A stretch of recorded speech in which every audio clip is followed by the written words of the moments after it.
पहलगाम हल्ल्याचा भारतानं बदला घेतला, अतिरेक्यांचे 9 कॅम्प्स उद्ध्वस्त। ऑपरेशन सिंदूर मोहीम यशस्वी, बाहुलपूरमध्ये जैश ए मोहम्मदचं हेडक्वार्टर उद्ध्वस्त।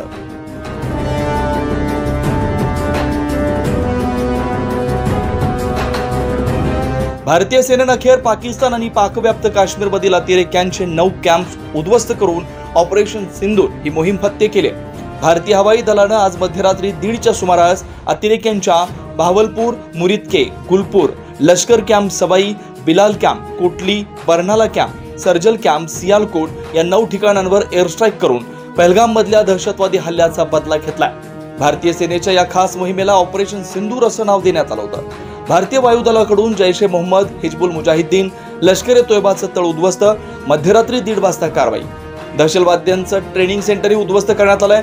उल्लेखनीय बाब म्हणजे या मोहिमेत भारतीय सेनेनं पाकिस्तानी नागरिक किंवा पाकिस्तानी लष्कराच्या कोणत्याही ठिकाणांवर हल्ला केला नाही। भारतीय सेनेनं या मोहिमेत भावलपूर, कोटली आणि मुझफ्फराबाद या 3 शहरांमधल्या केवळ अतिरेक्यांच्या कॅम्प्सच अचूक लक्ष साधलं। ऑपरेशन सिंदूरमध्ये भारतीय सेनेनं भावलपूरमध्ये जैश ए मोहम्मदचं हेडक्वार्टर उद्ध्वस्त केलं। 9 न्यूज महाराष्ट्र ब्युरो, नाशिक।